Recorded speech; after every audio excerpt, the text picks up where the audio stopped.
Praise the Lord. ஆண்டவருடைய நாமத்துக்கு மகிமை உண்டாவதாக. Praise the Lord. Glory be to the name of the Lord. இந்த அருமையான காலை வேளையிலே மீண்டும் ஒரு முறை தேவனுடைய சமூகத்திலே நாம் கூடி வந்து அவருடைய வார்த்தையோடு நாம் நேரத்தை செலவழிக்க தேவன் நமக்கு பாராட்டின அளவற்ற கிருபைக்காய் கர்த்தரை நான் மனப்பூர்வமாய் ஸ்தோத்திரிக்கிறேன். I once again thank God for giving us grace to come to His presence in this morning hour and to spend our time with the Word of God. 180 நாட்களில் நாம் முழு வேதத்தை வாசிக்கிற முயற்சியிலேயும் அதோடு சேர்த்து நீதிமொழிகள் புஸ்தகத்திலிருந்து 180 தியானங்களை நாம் தியானிக்கிற இந்த காலத்தையும் கர்த்தர் நமக்கு ஏற்படுத்தி கொடுத்ததற்காய் கர்த்தரை நான் ஸ்தோத்திரிக்கிறேன். I also thank God for giving us grace and for also making this time and period where we take part in the 180 days Bible reading challenge, and at the same time we also take part in 180 devotions from the book of Proverbs. கர்த்தர் நல்லவர். God is good. அவர் இம்மட்டும் நம்மை நடத்தினார். And He has led us so far. இனிமேலும் அவர் நடத்த வல்லவர். And He is able to lead us henceforth. இந்த காலை வேளையிலேயும் தேவன் நம்மை வழி நடத்தும்படியாக, நம்மோடு இடைபடும்படியாக, நம்மோடு பேசும்படியாக அவருடைய முகத்தை நாம் நோக்கி பார்ப்போம். Even this morning, however, let us look unto the face of the Lord, that He may speak with us, that He may minister with us, that He may lead us. Hallelujah.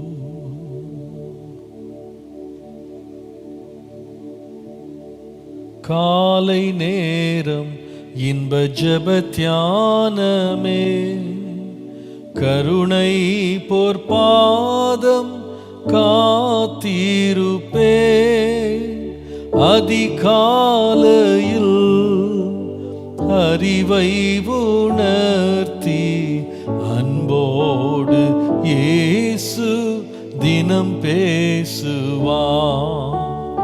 அதிகாலையில் அறிவை உணர்த்தி அன்போடு இயேசு தினம் பேசுவார்.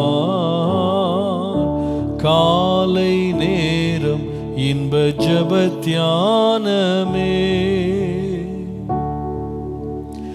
எஜமான் என் இயேசு முகம் தேடுவே, என் கண் கர்த்தாவின் கரம் நோக்குமே.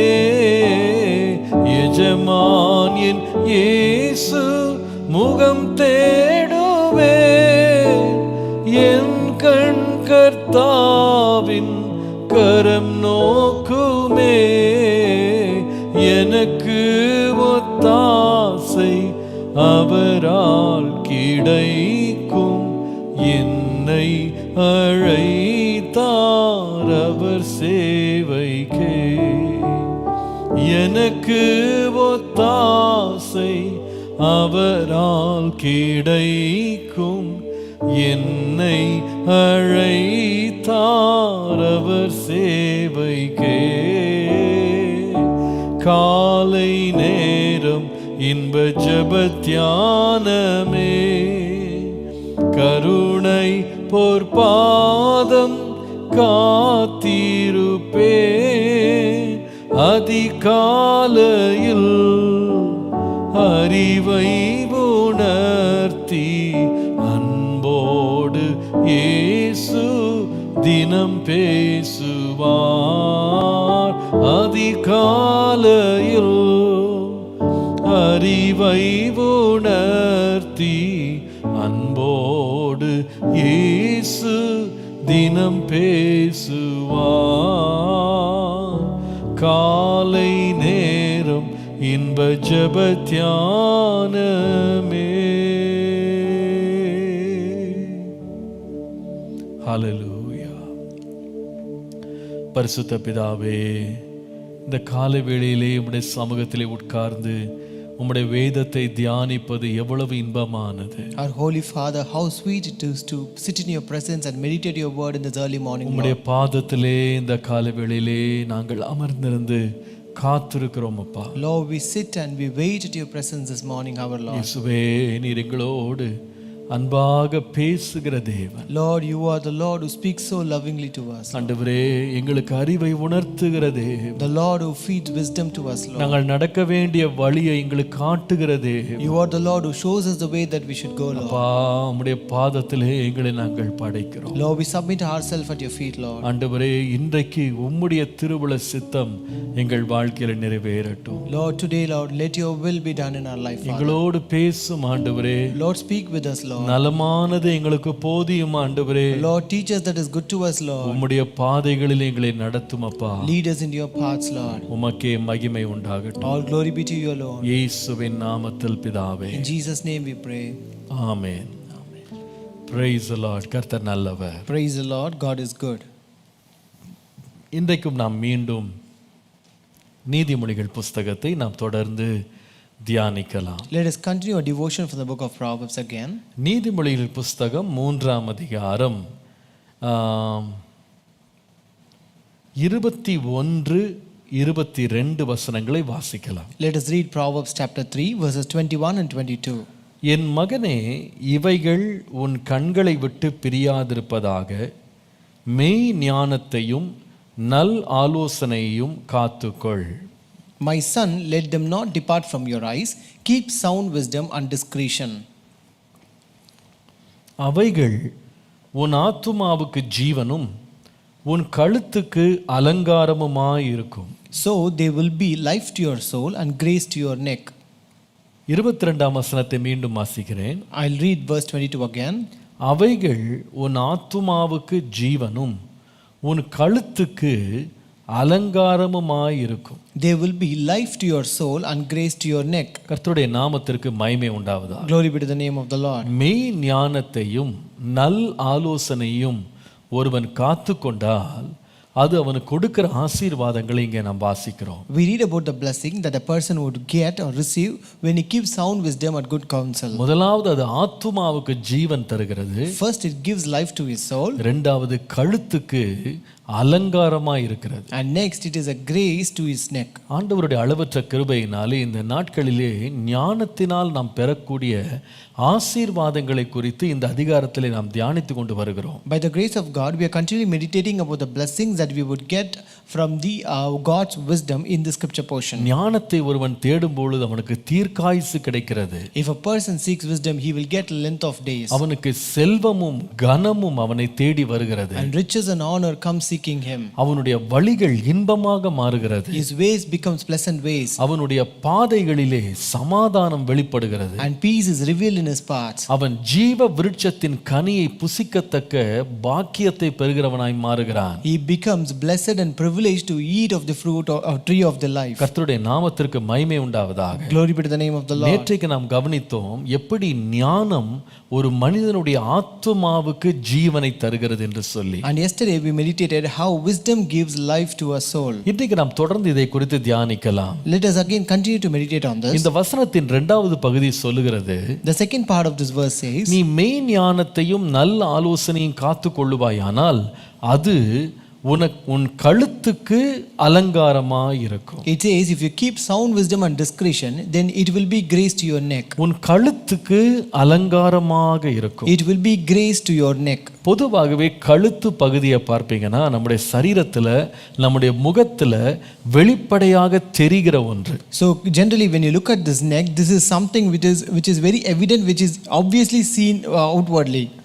இந்த கழுத்து தான் ஒரு மனுஷனுடைய தலையை எடுத்து நிறுத்துகிற ஒரு தூணை போல இருக்கிறது. This neck stands as a pillar that holds the head of a person. ஒரு முகம் எவ்வளவுதான் அழகா இருந்தாலும் கழுத்து மாத்திரம் அதை நிமிர்த்தி பிடிக்கவில்லை என்றால் அந்த முகத்தின் அழகை யாரும் பார்க்க முடியாது. No matter how beautiful a face or a head might be, but if there is no neck that could hold it stiff, then no person can see that beauty. பொதுவாகவே இந்த கழுத்து பகுதிகளிலே தான் அன்றைய ஜனங்களும் இன்றைய ஜனங்களும் தங்களை அலங்கரித்துக் கொள்ளும் காரியங்களை மாட்டிக்கொள்ளுகிற ஒரு இடமா இருக்கிறது. So generally this neck is the part where people wear all ornaments that adds beauty to them, even today and also in the older days. இந்த கழுத்து ஒரு மனுஷனுக்கு கம்பீரத்தை தருகிறது. So this neck gives the boldness to a person. கர்த்தருடைய நாமத்திற்கு மகிமை உண்டாவதாக. Glory be to the name of the Lord. அவனுடைய முகத்தை அழகுபடுத்துகிறது. It beautifies his face. நம்முடைய தோற்றத்தை அது தூக்கி காண்பிக்கிறது. It actually grooms our appearance. கர்த்தருடைய நாமத்திற்கு மகிமை உண்டாவதா. Glory be to the name of the Lord. வேதம் சொல்லுகிறது, நீ ஞானத்தையும் ஆலோசனையும் காத்துக்கொண்டா ஞானமும் இந்த ஆலோசனையும் உன் கழுத்துக்கு அலங்காரமா மாறிடும். The Bible says if you keep wisdom and good counsel, then that becomes grace to your neck. இதை குறித்து தியானிக்கும்படி கர்த்தர் என்னை வழி நடத்தினார். The Lord led me to meditate on this. ஆண்டவர் இந்த ஞானத்தினால் ஒரு மனிதனுடைய கழுத்துக்கு வரும் அலங்காரத்தை குறித்து வேதத்திலே 3 சந்தர்ப்பங்களை கர்த்தர் எனக்கு வெளிப்படுத்தி காண்பித்தார். The Lord showed me 3 instances where wisdom adds grace to the neck. 3 சம்பவங்களை பார்க்கலாம். Let us see 3 incidents. முதலாவது 41ஆம் அதிகாரம் ஆதியாகமம் 42ஆம் வசனம். Genesis chapter 41 and verse 42. பார்வோன் தன் கையில் இருந்த அல்லது கையில் போட்டிருந்த தன் முத்திரை மோதிரத்தை கழற்றி அதை யோசேப்பின் கையிலே போட்டு மெல்லிய வஸ்திரங்களை அவனுக்கு உடுத்தி பொன் சரப்பணியை அவன் கழுத்திலே தரித்து தன்னுடைய 2ஆம் ரதத்தின் மேல் அவனை ஏற்றி திண்டனிட்டு பணியுங்கள் என்று அவனுக்கு முன்பாக கூறுவித்து எகிப்து தேசம் முழுமைக்கும் அவனை அதிகாரியாக்கினான். Then Pharaoh took a signet ring off his hand and put it on Joseph's hand, and he clothed him in garments of fine linen and put a gold chain around his neck, and he made him to ride in the second chariot which he had made, and they cried before him, bow the knee, and he made him ruler over all the land of Egypt. கர்த்தருடைய நாமத்திற்கு மகிமை உண்டாவதாக. Glory be to the name of the Lord. 2 கூட்டத்தாருடைய கழுத்தை பற்றி இங்க எழுதி இருக்கு. It is written about the neck of 2 kinds of people here. ஒன்று வெளிப்படையாக எழுதப்பட்டது, ஒன்று மறைவாக சொல்லப்பட்டிருக்கிறது. One is directly revealed here and one is indirectly hidden here. ஒன்று யோசேப்பினுடைய கழுத்து, One is the neck of Joseph, இன்னொன்று எகிப்து தேசத்தில் வாழ்ந்த அனைவருடைய கழுத்து. and next is the neck of all the Egyptians who lived in Egypt. யோசேப்பின் கழுத்தை பார்ப்பீர்களானால் ஒரு அலங்காரமான ஒரு சரப்பணி அல்லது ஒரு செயின் ஒன்று போடப்படுகிறது. If you look at the neck of Joseph, there is a golden chain that is put around his neck. அதே வேளையில் எகிப்தியருடைய கழுத்தை பார்த்தீங்கன்னா அது யோசேப்பை போல நிமிர்ந்து நின்று அலங்கரிக்கப்படாமல் அது தெண்டனிட்டு பணிகிற கழுத்தாக நீங்க பார்க்கலாம். But at the same time, when you see the neck of the Egyptians, it was not straight like Joseph's neck, it was bowing before him. எல்லாருடைய கழுத்தும் கனப்படுத்தப்பட போகிறது இல்ல. It is not that all necks will be honored and exalted. எல்லா கழுத்தும் அலங்கரிக்கப்பட போகிறது இல்ல. It's not that all necks will be decorated. இந்த இடத்துல கழுத்தின் அலங்காரம் என்பது எதற்கு அடையாளமா இருக்கிறது என்றால், so here the decoration of the neck signifies what? அது அதிகாரத்துக்கு அடையாளமா இருக்கிறது. It signifies authority. அது அநேகருடைய அங்கீகரிப்புக்கு அடையாளமா இருக்கிறது. It signifies the acknowledgement of many people. அநேகருடைய மரியாதைக்கு அது அடையாளமா இருக்கிறது. It signifies the respect and honor of other many கர்த்தருடைய people. நாமத்திற்கு மகிமை உண்டாவதாக. Glory be to the name of the Lord. இந்த அலங்கரிப்பும் இந்த அதிகாரமும் அநேகருடைய அங்கீகரிப்பும் அநேகருடைய மரியாதைக்கும் யோசேப்பின் கழுத்து காரணமாவதற்கு கழுத்து அது பெறுவதற்கு, இந்த கனத்தை இந்த அலங்காரத்தை பெறுவதற்கு காரணம் என்ன? What is the reason for the neck of Joseph to receive such a kind of acknowledgement, such a kind of honor and respect from people? நீங்கள் 39ஆம் வசனத்தை வாசித்தால், if you read verse 39, வேதம் சொல்லுகிறது, the Bible says, பின்பு பார்வோன் யோசேப்பை நோக்கி, தேவன் இவை எல்லாவற்றையும் உனக்கு வெளிப்படுத்தி இருக்கிறபடியினால் உன்னை போல் விவேகமும் ஞானமும் உள்ளவன் வேறு ஒருவரும் இல்லை. Then Pharaoh said to Joseph, inasmuch as God has shown you all this, there is no one as discerning and wise as you. கர்த்தருடைய நாமத்திற்கு மகிமை உண்டாவதாக. Glory be to the name of the Lord. இந்த யோசேப்பின் கழுத்து இப்படிப்பட்ட ஒரு அலங்காரத்திற்கு உட்படுத்தப்பட்டதற்கு காரணம் என்னன்னு கேட்டீங்கன்னா, அவனுக்குள்ளே வெளிப்படுத்தப்பட்ட ஒரு ஞானம். The reason for the Joseph neck getting decorated was because of his wisdom. கர்த்தருடைய நாமத்திற்கு மகிமை உண்டாவதாக. Glory be to the name of the Lord. அங்கே எத்தனையோ சாஸ்திரிகள், எத்தனையோ ஞானிகள், அங்கே மந்திரவாதிகள் கூட பார்வோனுடைய அரண்மனையில் பல ஆண்டுகளாக சேவித்துக் கொண்டிருக்கிறாங்க. There were many magicians, there were many wise men who were serving in the palace of Pharaoh for many years. ஆனால் பார்வோன் தன்னுடைய சொப்பனத்தை சொன்னபோது ஒருவருக்காகிலும் அதனுடைய அர்த்தத்தை விளக்கி சொல்லுகிற ஞானம் அவர்களுக்கு இல்லை. But when Pharaoh told his dream, then no one had this wisdom to interpret the dream of Pharaoh. ஆனால் வேதம் சொல்லுகிறது, யோசேப்பு அந்த சொப்பனத்தை முழுவதுமாக அப்படியே இருக்கிற வண்ணமாக ஒரு அர்த்தத்தை அவன் வெளிப்படுத்தினான். But the Bible says Joseph revealed the interpretation of the dream as such. நீங்கள் 29ஆம் வசனத்திலிருந்து பாருங்க, If you read from verse 29, எவ்வளவு அழகா அந்த சொப்பனத்தை விளக்குகிறான் பாருங்க. see how beautifully he reveals that. எகிப்து தேசம் எங்கும் பூரணமான விளைவு உண்டாயிருக்கும், 7 வருஷம் உண்டாயிருக்கும், 7 வருஷம் வரும். Indeed, 7 years of great plenty will come throughout all the land of Egypt. அதன் பின்பு பஞ்சம் உண்டாயிருக்கும், 7 வருஷம் வரும். But after them 7 years of famine will arise. அப்பொழுது எகிப்து தேசத்தில் அந்த பரிபூரணம் எல்லாம் மறக்கப்பட்டு போம், அந்த பஞ்சம் தேசத்தை பாழாக்கும். And all the plenty will be forgotten in the land of Egypt, and the famine will deplete the land. வரப்போகிற மகா கொடுமையான பஞ்சத்தால் தேசத்தில் முன்னிருந்த பரிபூரணம் எல்லாம் ஒளிந்து போம். So the plenty will not be known in the land because of the famine following, for it will be very severe. இந்த காரியம் தேவனால் நிச்சயிக்கப்பட்டிருக்கிறது என்பதையும் தேவன் இதை சீக்கிரத்தில் செய்வார் என்பதையும் குறிக்கும் பொருட்டு இந்த சொப்பனம் பார்வோனுக்கு ரட்டித்தது என்று வாசி. And the dream was repeated to Pharaoh twice, because the thing is established by God, and God will shortly bring it to pass. அப்போ இந்த சொப்பனம் வெளிப்படுத்துகிற ஒரு ஞானம் யோசேப்புக்கு இருந்ததுனால அவன் மேல தேவ ஞானம் இருக்கிறதாய் அவர்கள் கண்டுகொண்டாங்க. So since this unraveling of the dream was found in Joseph, so they found that the wisdom of God was present in him. ஆனால் இதுல ஒரு முக்கியமான ஒரு காரியம் இருக்கு. But there's an important thing here. வரப்போகிற பிரச்சனையை மாத்திரம் யோசேப்பு வெளிப்படுத்தவில்லை. Joseph here did not reveal only the problem that they're going to encounter. வரப்போகும் சிக்கல்கள், தேசம் எப்படிப்பட்ட ஒரு சிக்கலிலே சிக்க போகிறது, எப்படிப்பட்ட ஒரு தீமையிலே உட்பட போகிறது என்று மாத்திரம் அவன் எச்சரிக்கவில்லை. He did not only reveal and warn about the crisis that the nation going to face. இதுல மிக விசேஷமான காரியம் என்னவென்றால், What is more special here? இந்த சொப்பனத்தில் இல்லாத ஒரு காரியத்தை யோசேப்பு வெளிப்படுத்தினான். Joseph revealed something that was not present in his dream. அது என்ன?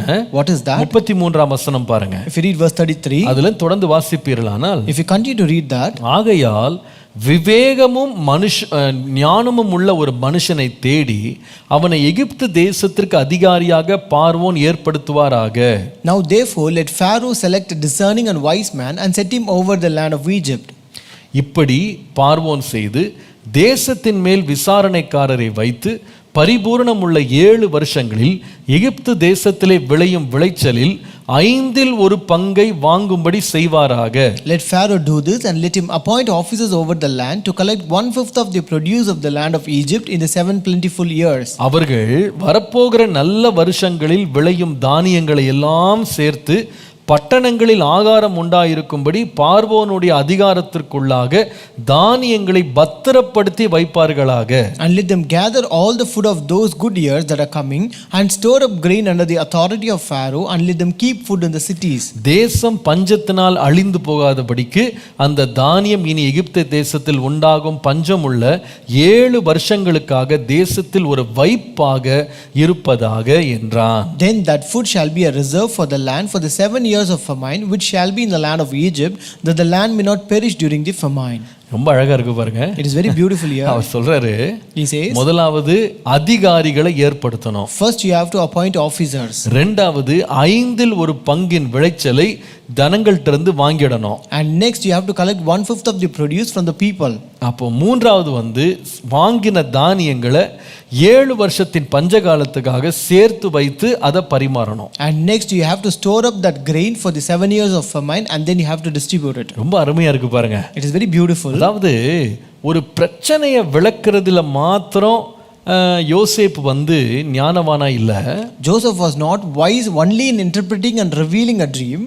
அதுல உள்ள போராட்டங்கள் என்ன, பிரச்சனைகள் என்ன, என்னென்ன தொல்லைகள் வரப்போகுதுன்னு மாத்திரம் அவன் முன்னறிவிக்கல. He did not only foretold the crises and the problems they will encounter in that. ரொம்ப அருமையாக இந்த பிரச்சனையை எப்படி கையாள்வது என்று அவன் பதில்களை ஆயத்தமாய் வைத்திருந்தான். But he also was prepared with the solution to handle this crisis. பாருங்க, இந்த சொப்பனத்தை நீங்க நல்லா உற்று கவனிச்சீங்கன்னா அதுல பிரச்சனை மட்டும்தான் வெளிப்படுத்தப்பட்டிருக்கே தவிர அதனுடைய சொல்யூஷன், அதற்கு என்ன தீர்வு அப்படின்றது அந்த சொப்பனத்துல இல்ல. If you look deep into this dream, you can only find the problem and the crisis that is present in the dream, but there is no solution that is present in the dream. பாருங்க, இந்த யோசேப்பு பிரச்சனையை மாத்திரம் பேசாம அதற்கு பதிலையும் சொன்னான். But this Joseph not only spoke about the crisis, but he also gave a solution for that. ஞானம் அப்படின்றது எங்க விளங்குது அப்படின்னு சொன்னா, பிரச்சனைகளை சுட்டி காட்டி இங்க பிரச்சனை இருக்கு அங்க பிரச்சனை இருக்கு நம்ம வந்து அனலைஸ் பண்றதுல மாத்திரம் இல்ல. So wisdom is not revealed only where you analyze and find a crisis alone. இன்னைக்கு நிறைய பேர் அதுல ரொம்ப கெட்டிக்காரர்களா இருப்பாங்க. Many people are very smart in that.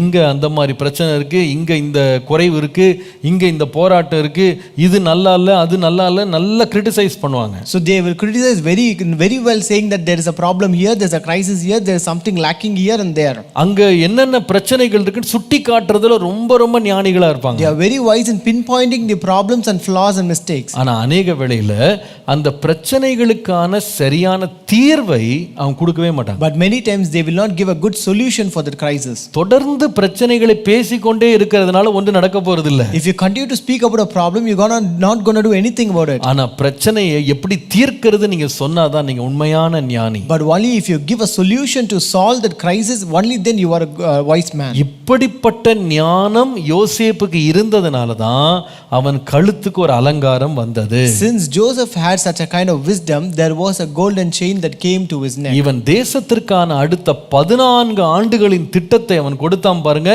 அது வந்து அந்த யோசேப்புக்கு ஒரு பெரிய கனத்தை கொண்டு வந்தது. So this a 14-year plan that was given by Joseph that brought a great honor to Joseph. இப்படிப்பட்ட ஞானம் யாருக்குமே உதிக்கல. No person had such kind of wisdom. நான் நினைக்கிறேன் ஒருவேளை யோசேப்பு மாத்திரம் அந்த இடத்துல இல்லைன்னா எச்சரிப்பையே பெற்ற ராஜா கூட இந்த பிரச்சனையை இந்த கிரைசிஸை எப்படி கையாண்டிருப்பார் என்பது பெரிய கேள்விக்குறி. So even I think that even if Joseph was not present, even the Pharaoh, the king who received the crisis, he will not have the way he would have handled to solve this crisis will be a big question mark. இந்த சொல்யூஷனை கொடுத்த உடனே தான், இந்த விடையை கொடுத்த உடனே தான் ராஜா உடனே அவனை கனப்படுத்தி அவன் கழுத்தில் ஒரு சரப்பணியை போடுறாரு. So only after when he gave the solution for this crisis, immediately he put around a golden chain around his neck and he honored him. பிரியமானவர்களே, எப்பொழுது நம்முடைய கழுத்துக்கு அலங்காரம் வரும் தெரியுமா? My dear ones, when there will be a decoration that will be done to our neck, நம்முடைய பிரச்சனைகள் நடுவிலே நம்முடைய ஞானத்தை கொண்டு நாம் காரியங்களை தீர்த்து வைக்கிறோம் பாருங்க, பிரச்சனைகளுக்கு ஒரு முடிவை கொண்டு வர்றோம் பாருங்க, அப்பதான் கழுத்துக்கு என்ன கிடைக்கும்னா பெரிய அலங்காரம் கிடைக்கும். So the grace or a decoration will be added to our neck only when a crisis is solved by us. கர்த்தருடைய நாமத்துக்கு மகிமை உண்டாவதா. Glory be to the name of the Lord. நாம பிரச்சனையை பேசுகிறவர்களா, பிரச்சனையை நாம தீர்க்கிறவர்களா? So are we people who speak about the crisis or are we the people who solve the crisis? நாம் பிரச்சனைகளை பரப்புகிறவர்களா, பிரச்சனைகளை முடிவு கொண்டு வருகிறவர்களா? Are we people who spread this crisis or are we people who put an end to this crisis? எப்பொழுதுமே பிரச்சனைகளையே ஆலோசித்து கொண்டிருக்கிறவர்களா அல்லது பிரச்சனைகளை முடிவுக்கு கொண்டு வருகிறவர்களா? Are we people who always discuss about this crisis and problems or are we the people who just bring an end to those crises? யோசேப்பை போல இந்த ஞானம் நமக்கு தேவை. We need wisdom like Joseph.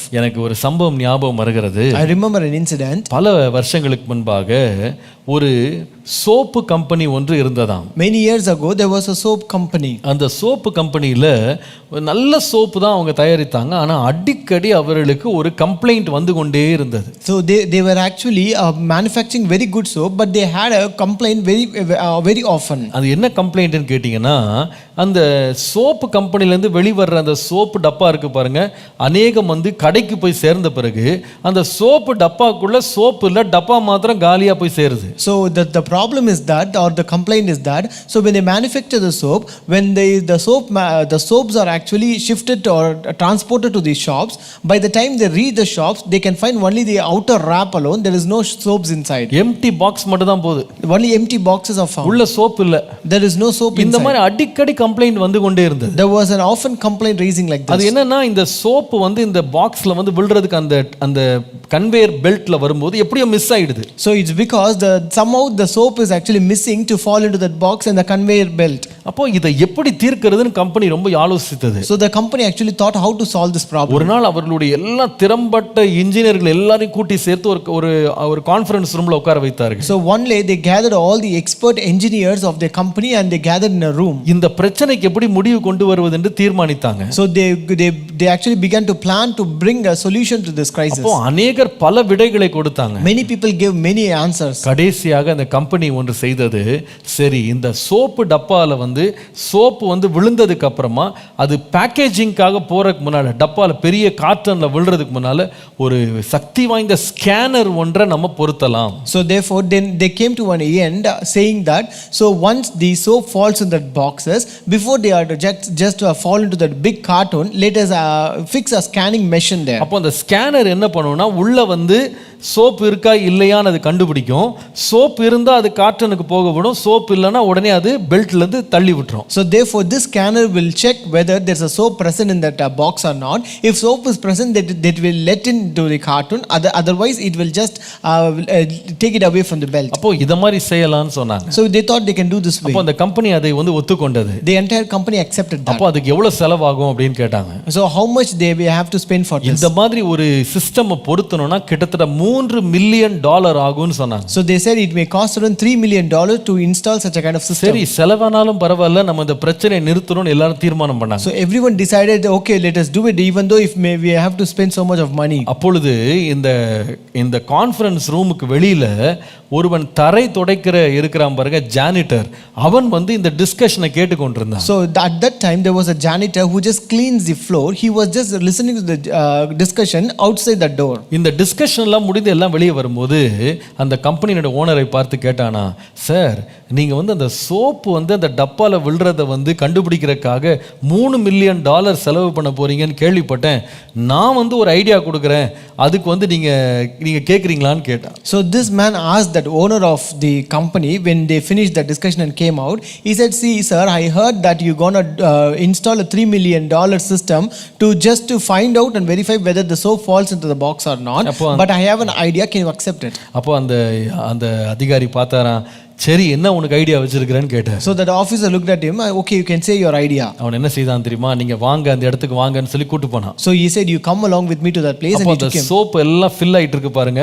So the soaps were filling there in the boxes. அந்த இடத்துல என்ன பண்ணானா, ஒரு பெரிய இண்டஸ்ட்ரியல் ஃபேனை இப்படி தள்ளி கொண்டு வந்தான். So there he dragged a big industrial fan towards that place. அந்த இண்டஸ்ட்ரியல் ஃபேனை அந்த பெல்ட்டுக்கு பக்கத்துல கொண்டு வைத்தான். He kept that industrial fan near that belt. அது ஸ்விட்ச் ஆன் பண்ணான். He switched on the fan. இந்த பெரும் காற்று அடிக்குது பாத்தீங்களா, when the wind was blowing heavily, அதுல எந்தெந்த டப்பால சோப் இல்லையோ அந்த டப்பா எல்லாம் பறக்க ஆரம்பிச்சிருச்சு. So whichever boxes did not contain soap, they began to fly away. அந்த ஓனர் அதை கண்டு அதிர்ந்து போனார். The owner was really shocked at that. நாம $3 million வைத்து ஒரு தீர்வை கொடுக்கலாம்னா இவன் சாதாரண ஒரு ஃபேனை வச்சு இந்த பிரச்சனையை முடிச்சிட்டானே. We thought of spending $3 million to solve this problem, but he finished it off just with one fan. அவ்வளவுதான், அவனுடைய ப்ரொபோசலை கேன்சல் பண்ணிவிட்டு இந்த மனிதனுக்கு மிக உயர்ந்த ஒரு பதவியை தரை துடைக்கிறவனுக்கு கொடுத்தாராம். So they just canceled that proposal and gave a very high position to this janitor who will be cleaning the floor. நான் வாசித்த பொழுது யோசித்தேன். So when I read that, I thought, பாருங்க, பிரச்சனையை பத்தி எல்லாரும் மணிக்கணக்கா பேசலாம். See, many people may speak about this problem for many hours. ஆனா உண்மையான ஞானம் எங்க வெளிப்படுதுன்னு கேட்டா அந்த பிரச்சனைக்கு அழகான ஒரு தீர்வை கொடுக்கிறது. But true wisdom is revealed while you give a good solution for that crisis. பாருங்க, இந்த தீர்வு அந்த சொப்பனத்துல இல்ல. See, this solution was not found in the dream. அது பிரச்சனையை மாத்திரம் தான் வெளிப்படுத்தினது. It only revealed the crisis and the problem. யோசேப்பில் இருந்த தேவ ஞானம் அந்த பிரச்சனைக்கும் தீர்வையும் சேர்த்து வழங்கினது. But the wisdom of God that was present in Joseph also gave solution for the crisis. நாம் ஆண்டவர்ட்ட ஜெபம் பண்ணணும், ஆண்டவரே எனக்கு இப்படிப்பட்ட ஒரு ஞானத்தை எனக்கு தாரும். We have to pray to the Lord, give me Lord such a kind of wisdom. கொஞ்சம் யோசித்து பாருங்க, பிரச்சனை இல்லாத இடம் ஏதாவது உங்க வாழ்க்கையில இருக்கா? Just imagine and see, is there any point or any field where there is no problem in your life? மனுஷன் உயிரோடு இருக்கிற வரைக்கும் அவனுக்கு டெய்லியும் பிரச்சனை, அவன் எங்க போனாலும் பிரச்சனை தான். Man will face a problem and crisis every day of his life, and wherever wherever he goes, he will find a crisis. பாருங்க, நீங்க வீட்ல இருந்து பாருங்க, அங்கேயும் பிரச்சனை எழும்பும். Even if you are at home, you will find problems. நீங்க வேலைக்கு போங்க, அங்கேயும் பிரச்சனைகள் இருக்கும். Even if you go to workplaces, you will have crisis there. நீங்க பயணத்துல இருங்க, அங்கேயும் பிரச்சனைகளை பாப்பீங்க. Even if you are in a travel, you will find problems. நீங்க இள வயதோ நீங்க முதிர் வயதோ யாராக இருந்தாலும் நீங்க பிரச்சனைகளை சந்திப்பீங்க. No matter whether you are young or old, you will find problems and crises. நீங்க தொழிலாளியோ முதலாளியோ உங்களுக்கு பிரச்சனைகள் இருக்கும். Whether you might be an employee or employer, you will find crises and problems. நீங்க ஒரு மருத்துவரோ அல்லது நீங்க ஒரு நோயாளியோ உங்களுக்கு பிரச்சனைகள் இருக்கதான் செய்யும். You might be a physician or a patient, but you will have problems. நம்முடைய வாழ்க்கையில பிரச்சனைகள் ஒரு நாளும் ஒழியாது. So our problems will never end in our life. ஒரு ஊழியக்காரர் விதமாய் சொல்லி இருந்தார். A pastor told this way. நம்முடைய வாழ்க்கையில நம்ம எல்லாருமே இந்த மூன்று நிலைகள்ல ஏதாவது ஒரு நிலையில எப்பொழுதுமே நாம் இருக்கிறோமா? We are all always be in any one of these three states. முதலாவது சில பேர் சொல்லுவாங்களா, First state would be people will be saying, நான் இப்பதான் ஒரு பிரச்சனையில இருந்து வெளியே வந்தேன். I just came out of a problem. இது ஒரு கூட்டம். This is one crowd. இன்னொரு கூட்டம் சொல்லுமா, There's another kind that says, நான் ஒரு பிரச்சனையில போய் கொண்டிருக்கிறேன். I'm just going into a problem. Going through நான் கடந்து போய் கொண்டிருக்கிறேன். I'm going through a problem. இது ரெண்டாவது கூட்டம். This is a second crowd. மூணாவது ஒரு கூட்டம் இருக்கான். There's a third kind. அது என்ன தெரியுமா? You know what is that? அடுத்த பிரச்சனை வர்றதுக்காக காத்துக்கிட்டு இருக்கேன். I'm waiting for the next problem. அப்போ பிரச்சனை என்பது நமக்கு இப்பதான் கடந்து வந்திருப்போம், கடந்து கொண்டிருப்போம், அடுத்த பிரச்சனைக்காக காத்துக்கிட்டு இருப்போம். So problem is that either you would have come out of a problem, or we might be going through a problem, or you might be waiting for a problem. ஆனா இந்த பிரச்சனைகள் நடுவுல ஞானமுள்ள மனுஷன் தீர்வுகளை கொடுக்கிறான். But amidst this crisis, a wise man will find solution. அவனுடைய கழுத்து எப்படி இருக்கும்னா சரப்பணி அணிந்த ஒரு அலங்காரமான கழுத்தாக மாறும். His neck shall become a decorative neck of a gold chain. கர்த்தருடைய நாமத்திற்கு மகிமை உண்டாவதாக. Glory be to the name of the Lord. ஆகவே தான் ஞானி சொன்னாரு, That's why the wise man said, அது உன் கழுத்துக்கு அலங்காரமா இருக்கும். It shall be a decoration to your neck. கர்த்தருடைய நாமத்திற்கு மகிமை உண்டாவதாக. Glory be to the name of the Lord. இரண்டாவது, எப்பொழுது இந்த கழுத்துக்கு அலங்காரம் சேரும் தெரியுமா? Second, when this grace or decoration will add to our neck. நீங்கள் உபாகமத்தின் புஸ்தகம் 28ஆம் அதிகாரம் 47 முதல் 48 வசனங்களை பாருங்க. If you read Deuteronomy chapter 28 verses 47 and 48, சகலமும் பரிபூரணமாய் இருக்கையில் நீ மனமகிழ்ச்சியோடும் களிப்போடும் உன் தேவனாகிய கர்த்தரை சேவியாமற் போனது நிமித்தம் சகலமும் குறைவுபட்டு பட்டினியோடும் தாகத்தோடும் நிர்வாணத்தோடும் கர்த்தர் உனக்கு விரோதமாய் அனுப்பும் சத்துருக்களை சேவிப்பாய். அவர்கள் உன்னை அழித்து தீரு மட்டும் இருப்பு நுகத்தடியை உன் கழுத்தின் மேல் போடுவார்கள். Because you did not serve the Lord your God with joy and gladness of heart for the abundance of everything, therefore you shall serve your enemies whom the Lord will send against you in hunger, in thirst, in nakedness and in need of everything, and he will put a yoke of iron on your neck until he has destroyed you. கர்த்தருடைய நாமத்திற்கு மகிமை உண்டாவதாக. Glory be to the name of the Lord. நாம் கழுத்தில் இருக்கும் அலங்காரத்தை பற்றி பேசிக் கொண்டிருக்கிறோம். We are speaking about the decoration in our neck. இங்க கழுத்தின் மேல அலங்காரம் சொல்லப்படல. Here the decoration is not said on the neck. வேதம் சொல்லுகிறது, உன் சத்துருக்கள் நீ அழிந்து தீரு மட்டும் அவங்க உன் கழுத்தின் மேல இரும்பு நுகத்தடிய கொண்டு போடுவாங்கன்னு சொல்றாரு. Here the Bible says that your enemies will put a yoke of iron on your neck until he has destroyed you.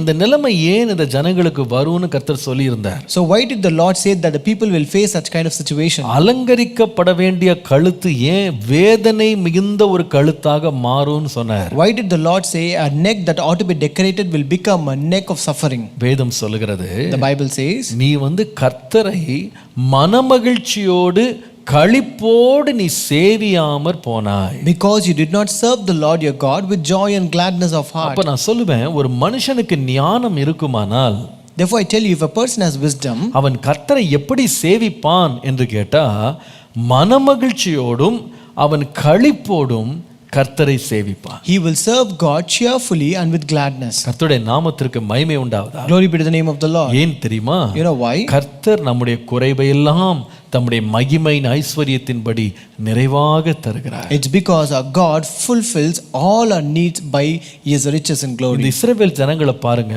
Look at these people of Israel. கர்த்தர் அவர்களை ஒரு யுத்தம் இல்லாம ஒரே இரவுல அவர்களை ஒரு ஓங்கிய புயத்தோடு பலத்த கரத்தோடு எகிப்தினுடைய அடிமைத்தனத்திலிருந்து விடுவித்து கொண்டு வந்தார். The Lord delivered this people of Israel in one night without any battle by his outstretched arm and with mighty hand. ஒருத்தர் கூட சாகல. No person died. எந்த போராட்டமுமே கிடையாது. There was no struggle. அவனே போக விட்டான். He himself let them go. பாருங்க, அவங்க யுத்தமே பண்ணாம எகிப்தியர்களை கொள்ளை அடிச்சிட்டு வர்றாங்க. So they did not battle the Egyptians, but they plundered even without battling them. இப்படி எந்த இடத்துலயும் நடக்காது. Nowhere you can find this. யுத்தத்துல யாரையா ஒருத்தரை கொன்னுட்டு ஒரு தேசத்தை அவங்க சுதந்திரித்த பிறகுதான் கொள்ளையடிக்க முடியும். Only if you win a person in battle, only if you kill that person, only then you can plunder that nation. ஆனா இங்க பாத்தீங்கன்னா கிளம்பி போகிற ஜனங்களுக்கு எகிப்தியர்கள் தானாகவே கொண்டு வந்து தங்களுடைய உடைமைகளை கொடுக்கறாங்க. But here you can see the Egyptians, they themselves came and gave all their goods and possessions to the Israelites who were leaving. வழியில பாருங்க, சிவந்த சமுத்திரத்தை ஆண்டவர் ரெண்டா பிளக்குறாரு. On the way the Lord parted the Red Sea into two. இதை போல அற்புதம் எங்கேயாவது மனுஷன் இதுவரை கண்டிருக்கிறானா? So had man witnessed such kind of miracle anywhere? எவ்வளவு பெரிய அதிசயம் அது. What a great wonder was it. அதற்குள்ளே ஓடி பாய்ந்த எகிப்தியர்களுடைய சேனையையும் குதிரைகளையும் ரதங்களையும் கர்த்தர் அந்த தண்ணீரால் மூழ்கி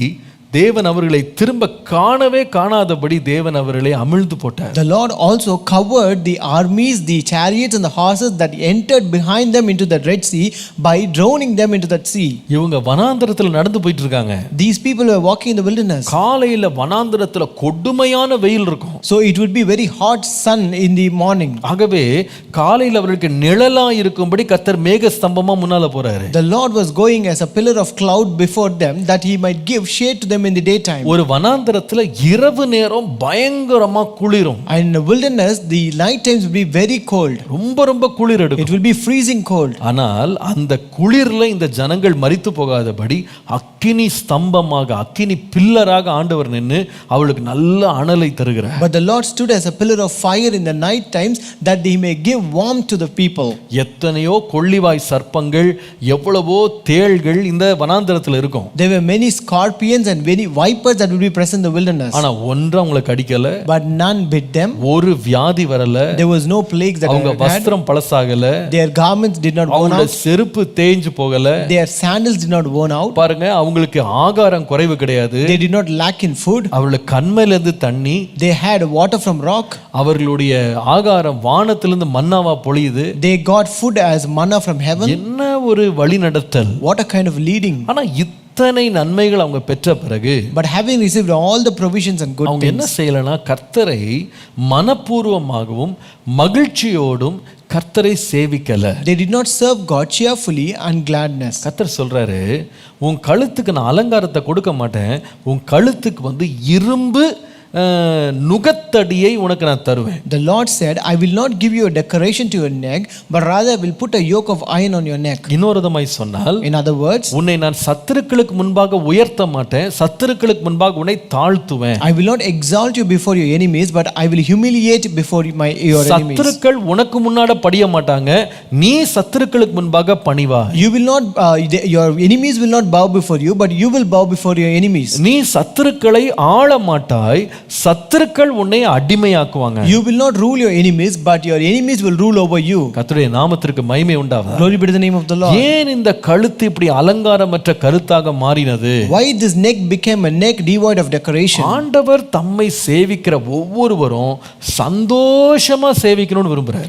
Because the Lord desires that whoever serves him should serve God cheerfully. ஆகவேதான் வேதம் சொல்கிறது, That's why the Bible says, மகிழ்ச்சியுடனே கர்த்தரை சேவித்து ஆனந்த சத்தத்துடனே அவருடைய சந்நிதிக்கு வாருங்க. serve the Lord with gladness and come to his presence with singing. அவரை நம்ம மனமகிழ்ச்சியோட துதிக்கணும் கர்த்தர் விரும்புறார். The Lord desires that we should serve God cheerfully. கர்த்தருடைய சமூகத்துக்கு ஆடல் பாடலோடு வரணும்னு விரும்புறார். The Lord desires that we should come to the presence of God with singing and dancing. சங்கீதக்காரன் சொல்லுவார், கர்த்தருடைய ஆலயத்துக்கு போவோம் வாருங்கள் என்று எனக்கு சொன்ன பொழுது நான் மன மகிழ்ச்சியா இருந்தேன். The psalmist says that I was glad when they said to me, come into the house of the Lord. கர்த்தருடைய நாமத்திற்கு மகிமை உண்டாவதாக. Glory be to the name of the Lord. எந்த காலத்திலும் எந்த நேரத்திலும் கர்த்தருடைய துதி எப்பொழுது நம்முடைய வாயிலிருந்து நாம் கர்த்தரை மகிழ்ச்சியோடு ஆராதிக்கணும்னு கர்த்தர் விரும்புகிறார். The Lord desires that the worship and the praises of the Lord should be present in our mouths at all times and at all seasons, and we should serve God cheerfully. தேவனுடைய பரிசுத்தவான்கள் எப்பொழுதும் மனமகிழ்ச்சியா கர்த்தரை சேவித்தவர்களா இருந்தாங்க. The holy saints of God were people who served God cheerfully at all times. அப்போஸ்தலனாகிய பவுல் பிலிப்பியர் ஒரு சிறைச்சாலையில உட்கார்ந்து கொண்டு அவர் கடிதம் எழுதும்போது அவர் எழுதுறாரு, கர்த்தருக்குள் சந்தோஷமாயிருங்கள்னு மறுபடி எழுதுகிறேன். Even Apostle Paul, when he writes a letter to Philippians sitting in the prison, he writes saying, rejoice in the Lord always, and rejoice in the Lord again I say rejoice. அவருடைய ஊழியத்துக்கு விரோதமாக கட்டுகளும் காவலும் உபத்திரவம் வந்தபொழுது அவர் சொல்லுகிறார், என் ஓட்டத்தை சந்தோஷத்தோடு நான் முடிக்கணும். When there was bounds and imprisonments and afflictions in his life, he said that I want to finish the race with joy. கர்த்தருடைய நாமத்திற்கு மகிமை உண்டாவதாக. Glory be to the name of the Lord. தேவனுக்கு அடுத்த எந்த காரியத்துல நம்ம ஈடுபட்டாலும் அது ஆண்டவர் ஒரு மனப்பூர்வமா ஒரு மகிழ்ச்சியோட செய்யணும்னு விரும்புறார். Whatever we do for the Lord always expects that we should serve God cheerfully. கர்த்தருக்கு கொடுக்கும்போது கூட கர்த்தர் எதிர்பார்க்கிறது என்னன்னா எந்த அளவுல கொடுக்கறோம்னு இல்ல. Even when you give the Lord or offer to the Lord does not measure the quantity of about what you ஆனா give. அது எவ்வளவு மனப்பூர்வமா கொடுக்கறோம்னு பார்க்கறார். But the Lord will look how willingly you give it. அதனால தான் வேதம் சொல்லுகிறது, That's why the Bible நீ says, விசனமாயும் அல்ல நீ கட்டாயமாயும் அல்ல உன் மனதில் நியமித்தபடியே நீ கொடு.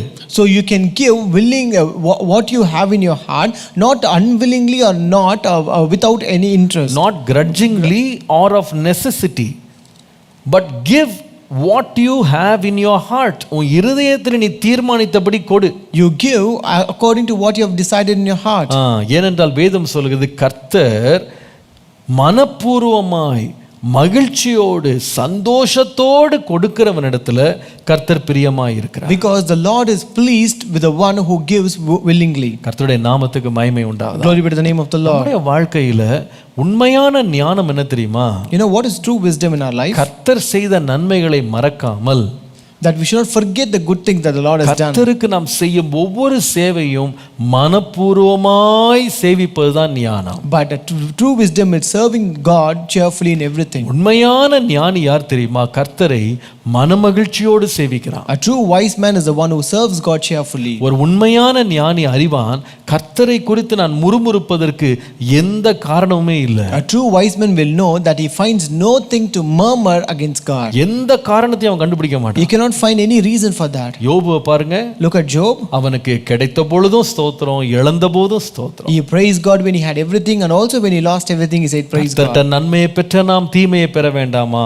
We who receive good from the Lord, should we not accept evil also? கர்த்தர் கொடுத்தார், கர்த்தர் எடுத்தார். The Lord gave it and the Lord took it. எல்லா நிலையிலும் நான் கர்த்தரை ஸ்தோத்திரம் பண்ணுவேன். At all times I will praise God. கர்த்தரை நான் ஒரு நாளும் நான் முறுமுறுக்க மாட்டேன். I will never murmur the Lord at any time. கர்த்தருக்கு விரோதமாக நான் முறுமுறுக்கவே மாட்டேன். I will never murmur against the Lord. ஆண்டவருக்கு பிடிக்காத ஒரு காரியம் இதுதான். That is something which God doesn't like. ஒரு மனுஷன் கர்த்தரை மனப்பூர்வமாய் மனமகிழ்ச்சியோடு சேவிக்கிறத கர்த்தர் பார்த்துட்டாருன்னா நிச்சயமாகவே அவன் கழுத்துக்கு ஒரு பெரிய அலங்காரத்தை கர்த்தர் கொடுப்பார். If the Lord sees a man serving God wholeheartedly and cheerfully, then the Lord will surely reward him with a gold chain around his neck. இன்னொரு விதமாய் சொன்னால், in other words, கர்த்தர் அவனுடைய முகத்தை பிரகாசிக்க பண்ணுவார். the Lord will make his face to shine. அநேகருக்கு முன்பாக அவன் தலையை உயர்த்துவார். The Lord will exalt his head before many. யோபுடைய வாழ்க்கையில் அதான் நடந்தது. That is what happened in the life of Job. ஒரு காலம் அவன் எல்லாருக்கு முன்பாக சிறுமைப்பட்டான். At one time he was humiliated before everyone. தன்னுடைய சொந்த குடும்பத்தாருக்கு முன்பாக அவமானத்தை சகித்தான். He has to endure shame even before his own family. அவனுடைய சொந்த வேலைக்காரருக்கு முன்பாக அவன் அசட்டை பண்ணப்பட்டான். He was despised by his own servants. அவனுடைய சொந்த நண்பர்கள்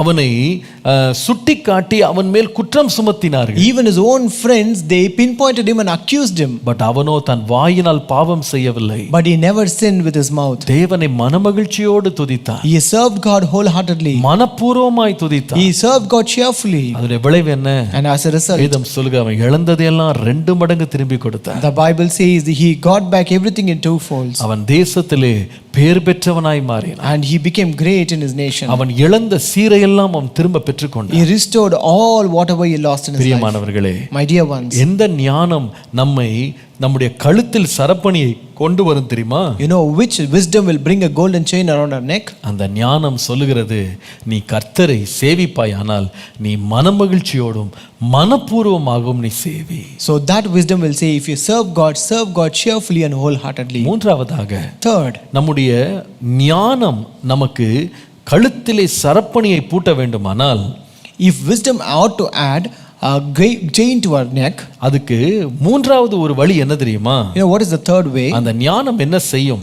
What will that wisdom do? 2 நாளாகமம் 30:8. 2 Chronicles 30 and verse 8. இப்போதும் உங்கள் பிதாக்களைப் போல உங்கள் கழுத்துக்களை கடினப்படுத்தாதேயுங்கள், நீங்கள் கர்த்தருக்கு உடன்பட்டு கர்த்தரை சேவியுங்கள். Now do not be stiff-necked as your fathers were, but yield yourselves to the Lord. நீங்கள் கர்த்தருக்கு உடன்பட்டு உங்கள் தேவனாகிய கர்த்தரை நீங்கள் என்ன செய்யுங்கன்னா சேவியுங்கள். But yield yourself unto the Lord and serve your Lord your God. நான் சொல்லுவேன், உண்மையான ஞானம் எங்கே வெளிப்படுகிறது தெரியுமா? You know where is true wisdom revealed? ஒரு மனிதன் தன்னை கர்த்தருக்கு முன்பாக பூரணமாக சமர்ப்பிக்கும் போது, When a person submits to God completely. எனக்கு அந்த வார்த்தை என்னை ரொம்ப தொட்டது.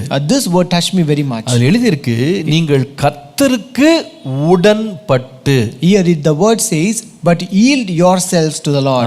ஆங்கிலத்தில் இதனுடைய அர்த்தம் கர்த்தருக்கு உங்களை முழுவதுமாக ஒப்பு கொடுத்து. In English it means that you have to submit completely to the Lord. கர்த்தருடைய நாமத்திற்கு மகிமை உண்டாவதாக. Glory be to the name of the Lord. எசேக்கியா ராஜா இஸ்ரவேலில் உள்ள அத்தனை கோத்திரங்களுக்கும் கடிதம் எழுதுறாரு. King Ezekiel wrote this letter to all the tribes of நீங்க Israel. எல்லாரும் வாங்க, எருசலேமுக்கு வாங்க. You all come to Jerusalem. கர்த்தரை தொழுது கொள்ளுங்க. You come and serve the Lord நீங்க here. என்ன செய்யுங்கன்னா, உங்களை கர்த்தருக்கு உடன்படுங்க அல்லது உங்களை கர்த்தருக்கு அர்ப்பணிங்க.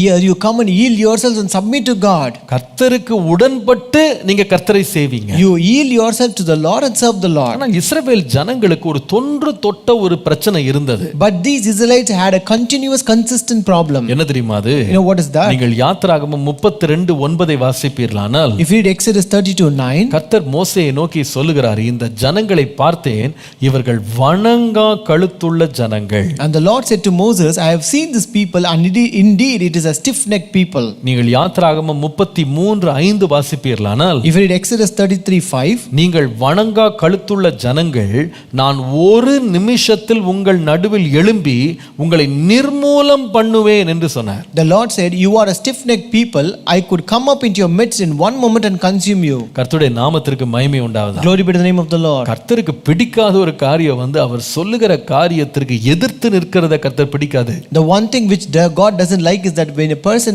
remains stiff-necked opposing to what God says. ஒரு ஞானமுள்ள மனுஷன் தேவனுக்கு முன்பாக எதிர்த்து நிற்காம அவருக்கு முன்பாக அப்படியே பணிஞ்சிருவான். A true wise man will not oppose to what God says, but he will bow and commit himself to the ஏன்னா Lord. கர்த்தருக்கு எதிர்த்து நின்று ஜெயித்தவங்க யார் இருக்கா? Because who is there who can stand or oppose God and win? அவருடைய வாயிலிருந்து ஒரு வார்த்தை புறப்பட்டுரும்னா அது என்ன செய்ய நினைத்தோ அதை செய்யாம திரும்பாதுன்னு போட்டிருக்கு. So it is written, if a word proceeds from the mouth of God, it will never return in vain without fulfilling for what it is being said. மனுஷன் கர்த்தருடைய வார்த்தைக்கு எதிர்த்து நிற்பானால் அவன் தன்னுடைய தீங்குக்காகவே அதை செய்கிறான் என்பதுதான் உண்மை. So if a person opposes the word of God, it means that he is actually doing it for his own evil.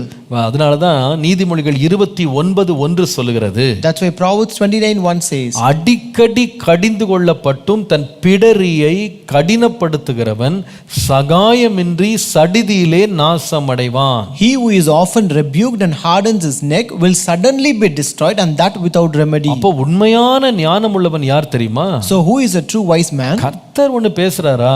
If God is speaking something, கர்த்தர் ஒன்றை சொல்றாரா? if God says something, அவர் சொன்னபடி அப்படியே செய்வேன். he will do accordingly to that. அப்படியே கீழ்ப்படிவேன். I will obey as such. அவன்தான் ஞானவான். That is a wise man. பாருங்க, அதுதான் ஆபிரகாம் போன்றவர்கள் மேல் தேவனுடைய கிருபை இறங்கி இருந்தது. So that is why the grace of God was descended upon Abraham. அதனால தான் நோவாவின் மேல் தேவனுடைய தயவு பிரகாசித்தது. That's why the favor of Lord lighted upon Noah. கர்த்தர் சொல்லிட்டாரா, சொன்னபடியே செய்தான். So whatever the Lord said, he did according to the word of God. பாருங்க, அதனால தேவன் அவருடைய முகத்தை பிரகாசிக்க பண்ணினார். Therefore the Lord made their faces to shine. Abraham ஆண்டவர் உன் மகனை ஒப்பு கொடுன்னா உடனே ஒப்பு கொடுத்துட்டான். When the Lord asked Abraham to offer his son, he immediately gave to offer. அதோட விளைவு என்ன? You know what is the end of it? பேரை நான் பெருமைப்படுத்துவேன்.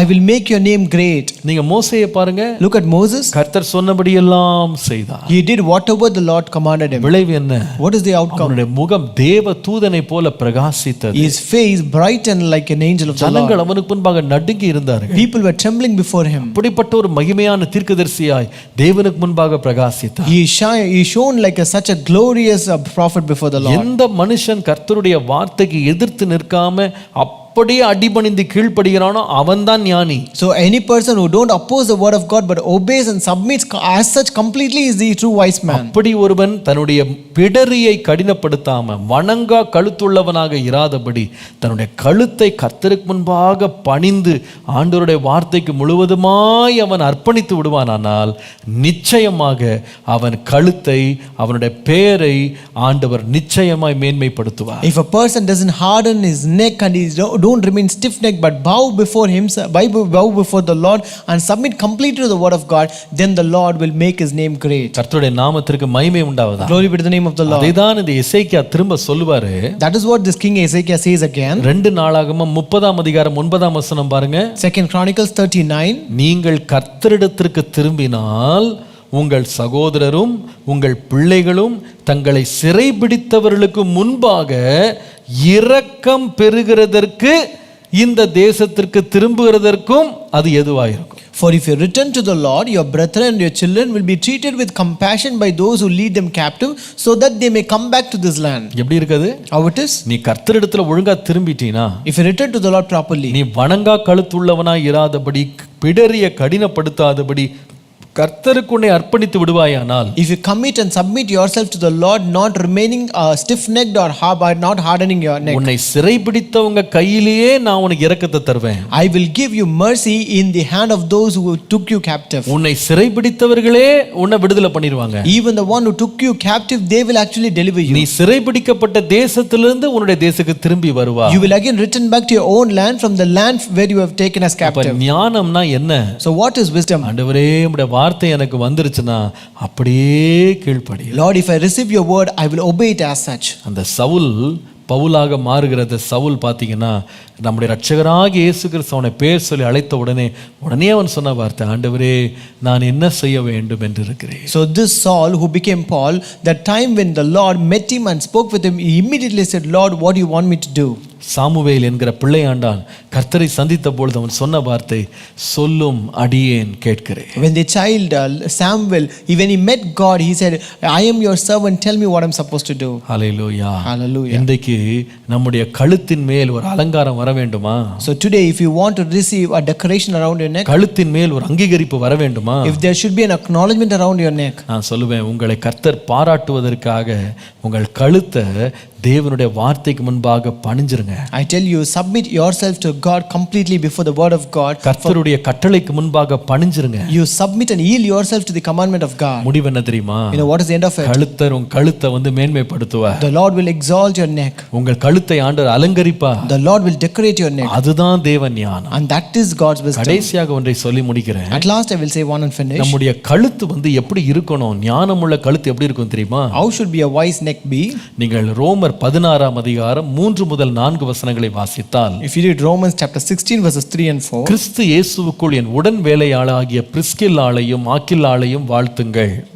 Greet Priscilla and Aquila, my fellow workers in Christ Jesus. அவர்கள் என் பிராணனுக்காக தங்கள் கழுத்தை கொடுத்தவர்கள், who risked their own necks for my life. Hallelujah. Hallelujah.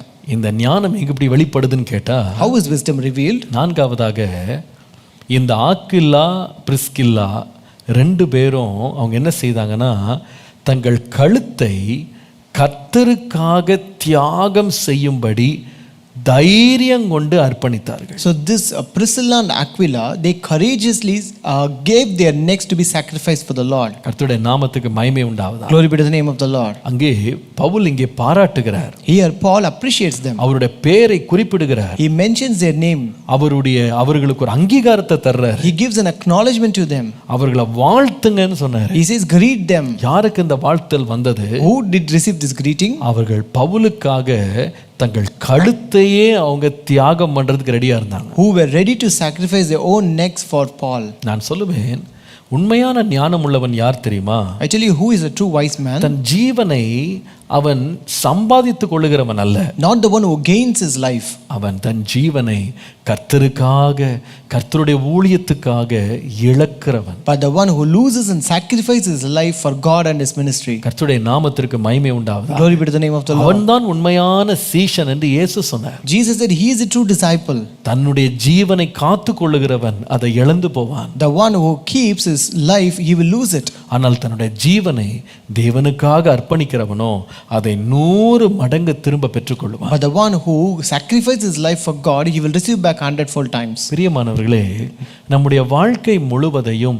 நம் ஞானத்தோடு நடத்த வேண்டும் என்றால் நான் தைரியமாய் சொல்லுவேன், நம்முடைய கழுத்துக்களை அல்லது நம்முடைய வாழ்க்கையே ஒரு தியாகமா கர்த்தருடைய பலிபீடத்தில் நம்ம வைப்பது தான் சிறந்த ஞானம். My dear ones, I tell you, if you want to lead a life wisely, then the best way is to sacrifice our life or our necks into the altar of God. இன்னைக்கு நிறைய பேர் தேவனுடைய நாமத்தை பயன்படுத்தி தாங்கள் எப்படி ஐஸ்வர்யவான்களாக சுகபோகமாக வாழலாம் என்று திட்டமிடுறாங்க. Today many people plan how they can become rich by using the name of God. எப்படி அவங்க செழிப்படையலாம் அப்படின்றதை யோசிச்சுட்டு இருக்காங்க. They always think how can they become prosperous by using the name of God. கர்த்தரையே ஒரு கருவியாக பயன்படுத்துறாங்க. They use God as a tool. ஆனா ஞானமுள்ள ஒரு தேவனுடைய பிள்ளை யார் தெரியுமா? But who is the man of God who is wise? தேவனை ஒரு கருவியா பயன்படுத்தி தன்னை மேன்மைப்படுத்தி செழிப்படைய செய்ய சிந்திக்கிறவன் அல்ல. Not the one who uses God as a tool to exalt himself and gain riches. அப்படி கிடையாது. Not that way. உண்மையான ஞானமுள்ளவன் என்ன செய்றான் தெரியுமா? What will a true wise man do? சம்பாதிக்க அல்ல, இழப்பதற்காக தன்னை அர்ப்பணிக்கிறான். He will commit himself to sacrifice, not to gain.